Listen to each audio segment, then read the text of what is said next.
Ah, je suis content parce que je vous parle de la police ce soir. Et alors, ils ont obtenu du gouvernement d'avoir les mêmes droits, si je puis m'exprimer, que les gendarmes. Dès que cette loi va être votée, les policiers auront le droit de tirer d'une part sur les voitures qui n'obtempèrent pas pour les faire stopper, d'autre part sur les gens qui sont armés. Parce qu'ils ne peuvent pas tirer sur les gens qui sont armés. Pas comme ça. Attention, je vous parle pas du terrorisme. Le terrorisme, c'est autre chose. Il y a une législation particulière, les terroristes. Sauf que les gendarmes, ce sont des militaires. C'est quand même incroyable de ne pas comprendre un truc comme ça. Un gendarme, c'est un militaire. Et un policier, c'est pas un militaire. Et vous voyez, c'est dans la tête que ça se passe. Alors, il va y avoir des policiers, n'étant pas des gendarmes. Je reviens sur mon histoire de militaire. N'étant pas gendarme, le policier, lui, la voiture, elle va passer devant. Ça va se passer dans les cités. Hein. Parce que le drame des policiers, c'est les banlieues. Hein. C'est que ça. Hein. Le reste s'ajoute pour aggraver encore la situation, mais le vrai drame des flics, c'est les banlieues. Donc, vous avez un mec qui va vous passer devant, en voiture. Si, en passant, il va vous envoyer une merde à la gueule, hein, vous crachez dessus, je sais pas. Il va passer, le flic va dire oh, stop, hop, il s'arrête pas, il va tirer dessus, il va le tuer. Eh bien, il va se faire niquer. Et il va dire mais non, mais moi il y a la loi m'autorise à tirer après sommation sur un véhicule qui ne respecte pas l'ordre de s'arrêter. Mais il y aura toujours un principe en droit. Il y aura toujours le principe de la proportionnalité, vous voyez, le principe de la proportionnalité. C'est-à-dire que jamais on pourra invoquer la légitime défense, enfin, je dis ça, mais au cas où on ne comprendrait pas qu'on ne tue pas les gens, on ne tire pas sur les gens, on tire sur les gens quand on est en légitime défense. Parce que sinon, un mec, vous le voyez en train de voler une pomme, vous y tirez dessus, vous voyez, non, c'est presque rigolo, mais enfin, c'est pas très rigolo, mais ça me fait rire, hein, vous voyez, vous tirez, oh le mec, ah putain, POUM, ouais, hop, il est mort.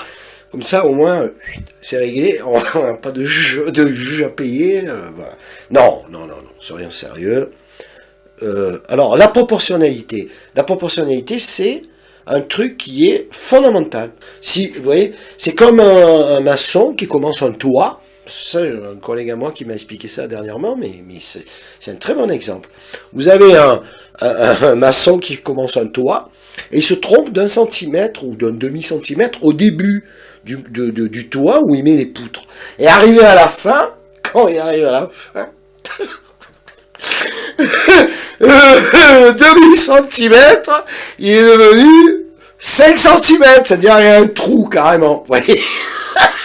Et bien, dans le système juridique, c'est la même chose. Si vous vous trompez de raisonnement au début, arrivé à la fin, vous vous retrouvez avec des jugements complètement farfelus, et là, très grave, parce que forcément, il y a un moment donné où le juge il va dire au policier, il n'y a pas le respect de la proportionnalité. C'est-à-dire que ce mec, oui, c'est un délinquant, il est passé devant vous, il n'a pas respecté vos ordres, mais enfin, quand même, de là à lui tirer dessus, il y a une limite. Forcément, le juge va dire ça. Et alors, qu'est-ce qui va se passer après? Qu'est-ce qui va se passer? Eh bien, ils vont dire, ah, les juges, c'est encore des enculés, les juges, ils sont pas respectueux. Arrêtons de blâmer les juges, et alors, les flics, vous rêvez, parce que vous allez encore vous retrouver. Ça me fait de la peine pour vous. Je suis pédé, hein, je suis pédé, mais c'est trop con. Parce que c'est pas possible ce que vous demandez. Vous pouvez pas, parce que c'est la loi. C'est pas une question de tirer sur les gens. Même quand on vous donnera le droit de tirer sur les gens, il y a un moment donné où vous serez obligé d'expliquer à quel moment vous avez été en danger pour tirer sur telle ou telle personne. Quand un mec est armé, qu'il a une arme et tout, un policier qui est en face de lui, je reconnais que, franchement, ça, bravo les gars. Mais le mec est en face, vous ne pouvez pas tirer dessus, vous voyez. Vous me direz, le mec il est avec une arme, on peut pas y tirer dessus. Ben non, on peut pas y tirer dessus, parce que bon, il a une arme, mais bon, il est pas, peut-être qu'il va pas s'en servir, ou elle n'est pas chargée. Je reconnais que c'est incroyable. On peut pas tirer dessus, il faut qu'il y ait quelque chose. Maintenant, on va pouvoir. Maintenant, les policiers vont pouvoir tirer sur un mec qui a une arme. Dès que le mec il a une arme, on y tire dessus, il est mort. Comme ça, on fait comme les Américains, on discute plus. Oh, mais ouais, ça va être Chicago, hein. Ça va être. Non mais parce que faut pas croire que parce que c'est les policiers, ça va changer. Ça va être Chicago. Ils vont tirer comme des bon. Et qu'est-ce qui va se passer? Ils vont aller devant les tribunaux et le juge, il va dire quoi? Ben le juge, il va faire son boulot, les gars. Le juge, il est là pour appliquer la loi. On est dans la loi ou on fait n'importe quoi? Allez, hop, arrête! Il va dire au flic qui est devant lui, il va dire voilà, ce mec était armé, qu'est-ce qui s'est passé? Pourquoi vous l'avez tiré dessus dans le tas? Dès que vous l'avez vu armé, vous l'avez tiré, par exemple. Ou même après un peu de discussion. Oh, c'est encore pire, hein. S'il a discuté avec lui que l'autre n'a pas tiré, c'est encore pire. Franchement, les problèmes, vous les voyez où? Vous les voyez chez les gendarmes? Il n'y en a pas des problèmes chez les gendarmes. La gendarmerie nationale, elle fait son boulot, les amendes, les enquêtes, et quand c'est besoin, elle tire avec des fusils de guerre. Je vous signale que la gendarmerie française, elle est armée avec des fusils de guerre. Je me rappelle plus le nom de ce pistolet, ou cette, non, c'est pas un pistolet, c'est un fusil d'assaut, que les gendarmes ils ont, et je vous garantis que ça défonce tout. Vous pouvez mettre un sanglier devant, il n'y a pas de souci. Bon. Mais il n'y a jamais de, enfin, vous entendez quelque chose? Jamais. Les problèmes, c'est avec les policiers. Parce que bon, ils font pas que mettre des amendes, les policiers. Les mecs de la BAC, par exemple, ils mettent pas que des amendes. Et ils ont le fameux, d'ailleurs, ils vont l'avoir, là, le fameux fusil d'assaut de guerre. Ils vont faire un carnage avec, j'en sais rien, je sais pas, mais c'est un fusil d'assaut. Non. La BAC va être dotée d'un fusil d'assaut, là, prochainement. Comme ça, quand ils feront les courses-poursuites sur des mecs des banlieues qui sont en vélomoteur sans casque, ils pourront tirer un fusil d'assaut.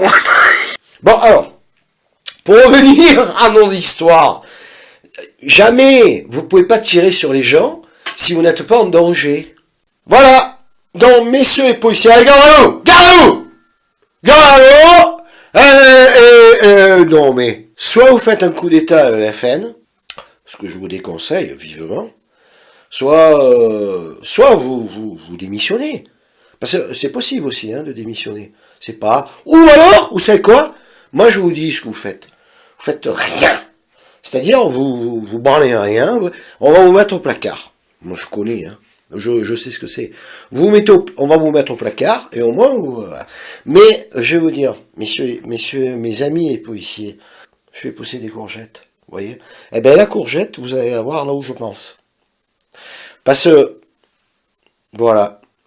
Mais garde à vous, quand même! Allez, garde à vous! Voilà. À nos enfants de la patrie, le jour de gloire est